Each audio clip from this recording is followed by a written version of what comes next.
This has to be one of the most unbelievable stories in all of major professional sports. I mean, from champions to completely out of business in less than a year. We gotta talk about it.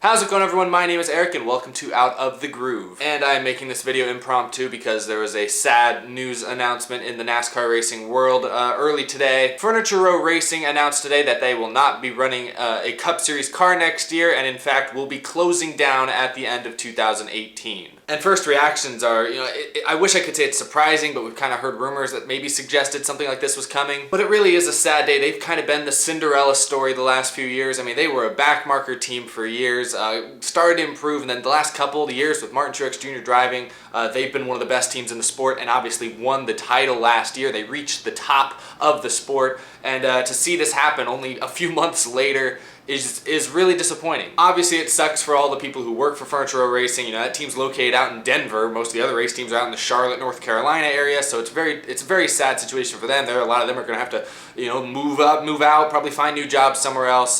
So it's tough for everyone involved. Not just the big names like Martin Truex Jr. involved. It's tough for everybody, but I think other people need to be mentioned as well. But I got a few things I want to say, a few observations. I want to look at the quote from Barney Visser, owner of Furniture Row Racing, and I want to analyze a few things because I think this is obviously a huge news story and it deserves its whole own episode today. So let's get started. I'm going to begin by reading the quote from Barney Visser because I think it says pretty much everything we need to talk about. "This is not good for anybody. The numbers just don't add up. I would have to borrow money to continue as a competitive team and I'm not going to do that. This was obviously a painful decision to arrive at, knowing how it will affect a number of quality and talented people.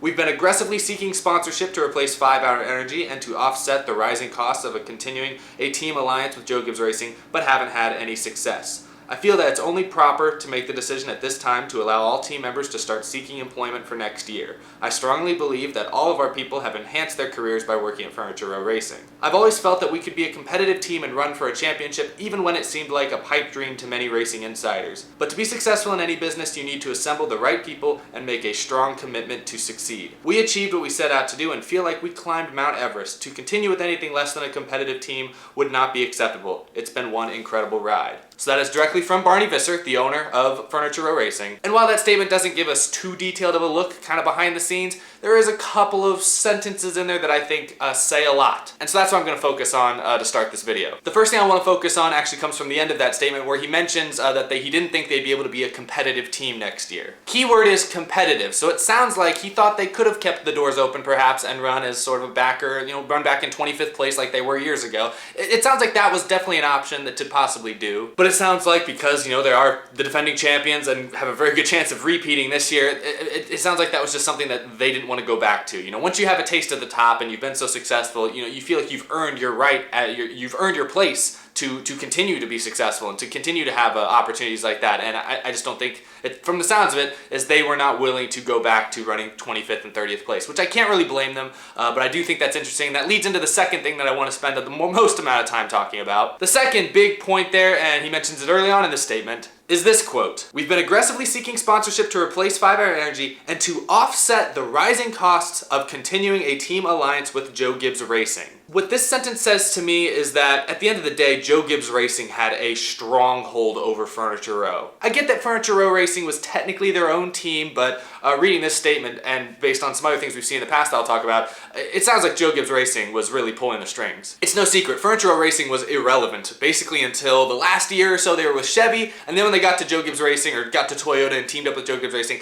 they were great. So before they got to JGR, they were really irrelevant. This alliance with JGR that they've had the last several years now, I think this is like their 4th year together, has obviously done wonders for the 78 team and has really been the main reason they're competitive. And honestly, I think this proves it. As much as Furniture Row Racing was their own team, Joe Gibbs was in charge completely. I mean, look at last year when Joe Gibbs' driver Eric Jones went to run the 77 at Furniture Row for just a 1-year deal. The reports were that Joe Gibbs was in the room with Eric Jones when he signed the Furniture Row Racing contract, and there was basically a handshake deal that it was a 1-year deal with Furniture Row and he was going to eventually come back to Gibbs. Remember about a year ago after the Indianapolis race when Martin Truex Jr. and Kyle Busch wrecked? There was that video on pit road of Adam Stevens, Kyle Busch's crew chief, and several Martin Truex Jr. crew members basically confronting each other on pit road after the wreck. There was a lot of shouting, shoving, stuff like that. And after all was said and done, Joe Gibbs, not Barney Visser, not Furniture Row Racing, Joe Gibbs made the executive decision to suspend Furniture Row Racing crew members. He didn't suspend the 18 crew chief who actually works for him, no. He suspended the 78 crew members because Joe Gibbs Racing just had that much control over Furniture Row. Honestly, I think that incident says all we needed to know about the dynamic between Furniture Row and Joe Gibbs Racing. Joe Gibbs Racing, I get it, they're a 4-car team, that's their main focus, but they basically owned Furniture Row.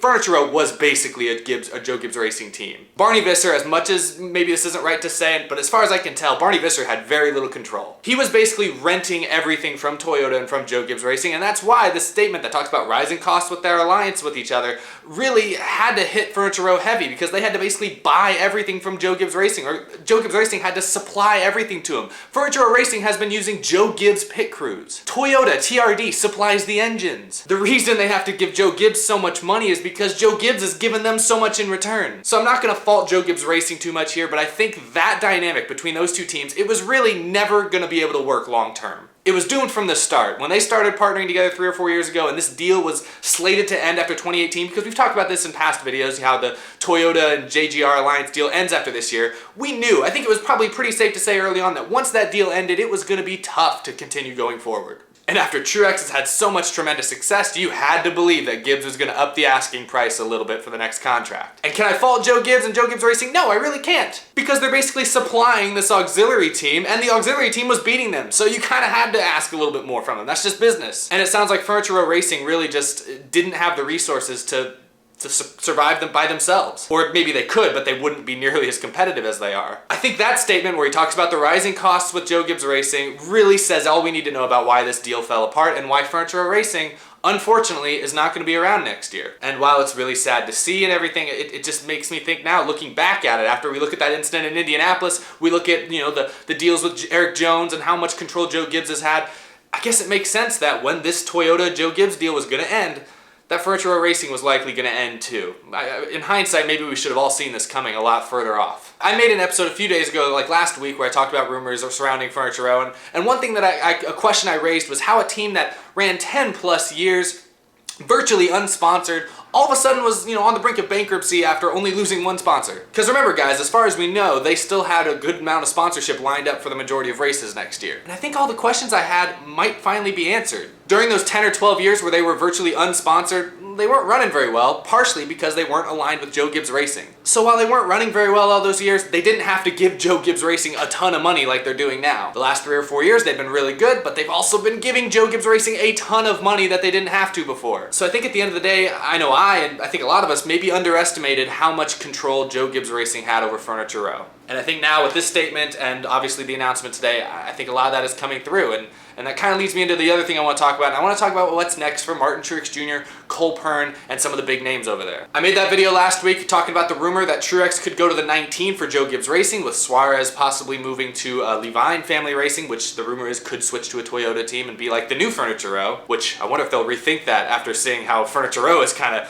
fallen off a cliff. But anyway, that rumor still seems very hot, very much talked about, very much alive. And while last week I was kind of 50-50, not sure if Truex was gonna go to the 19, that, you know, it made a lot of sense to me, but I really thought that maybe there's still a good chance something could happen with the 78 and they could work things out. With this announcement here today, I think it's probably up to 90% sure that he's going to go to that 19 car, that Suarez will move to an auxiliary team of sorts. But now the only reservation I have about that rumor, about that possibility, is the fact that part of the reason Daniel Suarez is in the 19 car at all is because they didn't want to keep paying Carl Edwards. Carl Edwards, who's won tons of races, was a really big name, probably demanded a pretty high salary. They let him go, or Carl Edwards walked away, but I think they basically let him go to make room for Suarez, who demanded a much smaller salary. He's, you know, younger, rookie, is inexperienced, unproven. You don't have to pay him as much money. The same exact thing happened last year when Matt Kenseth, a champion, won a lot of races, was basically forced out in favor of much cheaper, much less experienced Eric Jones. So this is the only reason I'm a little hesitant to say Truex is definitely going to the 19, is because Truex is a veteran driver. He's won a lot of races. He's won a championship now. Is Joe Gibbs Racing going to want to pay him that salary when they didn't want to pay Matt Kenseth or Carl Edwards? I think Edwards, Kenseth, Truex are all pretty equal. I mean, I'm not going to say any one of them is way better than the other, but they're definitely pretty much on the same level playing field. So is Joe Gibbs Racing going to pay Martin Truex Jr.? I don't know. Now, the reason it still is likely is, Martin Truex Jr. doesn't have a whole lot of options here. I mean, it's not like there's a ton of teams out there with a ton of extra money looking to sign him, no. Truex undoubtedly wants to stay competitive, and as reports have said, he's not making quite as much at Furniture Row as, say, Jimmy Johnson or other veterans have been making at other teams, so there's a good chance that perhaps Truex will accept less money. I mean, he's probably not going to accept what Eric Jones is getting paid, but he'll probably still accept less than, say, a Kenseth or an Edwards were getting paid. So maybe it'll work out. Like I said, after this announcement today, I think it's probably close to 90% sure that Truex is going to go to the 19 car and that Suarez will go to the 95. But time will tell. This has been the absolute silliest NASCAR season I have ever been a part of, ever seen in my entire life. The championship team is closing down less than a year after they win that championship. They might win the championship this year and basically say, oh, we'll see you next year. Oh, no, we won't. We're gone. Last thing I want to briefly talk about is how this relates to NASCAR as a whole, because I've seen a lot of people on social media criticizing NASCAR specifically for, being too expensive and not bringing in enough sponsors on all the typical stuff that we've heard. And I want to say that I think after reading the Joe Gibbs race thing, I think this is more a Furniture Row Racing deal than anything. The business model they had with JGR, I think, was just doomed to fail because they do still have several major partners like Bass Pro Shops, auto owners. They had big sponsors still there. Losing one big sponsor should not bankrupt an entire race team like this, but in this case it did, and I just think it was a perfect storm that isn't necessarily all on NASCAR. Obviously, NASCAR needs to cut the costs, and that's something that's been talked about a lot this year more than ever, that NASCAR needs to find a way to make it cheaper to run cars and to fund race teams. They've made attempts at it this year by mandating that pick gun, so that limits spending, or by limiting the number of crew members you can have going over the wall to now instead of 6, you can only have 5, so that forced teams to kind of shrink down their pit crews a little bit, cut costs. There's been other technical discussions about how they can cut costs behind the scenes or with the race cars themselves, so NASCAR has been trying to do this last year or two for sure, and I think hopefully that type of stuff continues because it's no doubt that NASCAR needs to rework its business model to some extent. I know several drivers, I know Denny Hamlin has been outwardly critical about how the TV money has been kind of spread around. NASCAR is still in the middle of a couple of very, very lucrative TV deals with Fox and NBC. They're making a ton of money off of that, but the way the money's kind of being trickled down, the tracks are getting a lot of it, the Charlotte Motor Speedways, the Bristols, the Indies, the Texases, they're making a lot of money. Meanwhile, the race teams themselves are really having to rely on sponsorship money to fund their teams,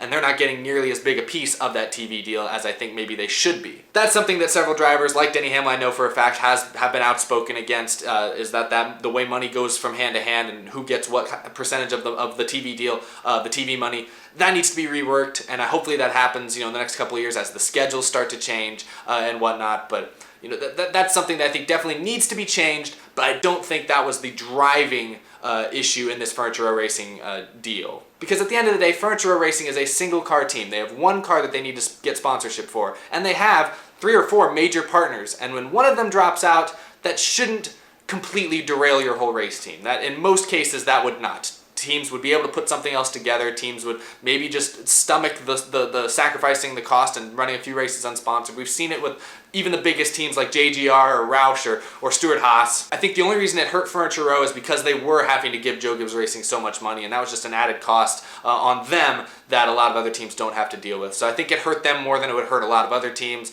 So I think this is more of an outlier incident than something that we're going to consistently see on a regular basis, but there's no doubt about it. NASCAR needs to tweak its business model, and it needs to adjust how the money gets distributed. And I think that's all stuff that should probably happen in the next couple of years, and I think this is definitely going to be an eye-opener to the higher-ups of NASCAR that something needs to change. I think years from now, us NASCAR fans are going to look back at this Furniture Row Racing era, particularly the last 3 or 4 years since they've been with Gibbs and have been really competitive. We're going to look back at this as one of the most impressive stories in all of NASCAR history. A team based out of Denver, Colorado was able to come out of nowhere with a driver whose career we thought might be over and was able to work their way up and win a NASCAR Cup Series championship. They were able to win at the highest level after basically coming out of nowhere. I think years from now we'll look back at this as one of the craziest stories in sports history, one of the most impressive runs in racing history, but for the time being, obviously it's a sad day for Furniture Row, it's a sad day for its fans, obviously for its employees, and it'll be sad to not see that 78 car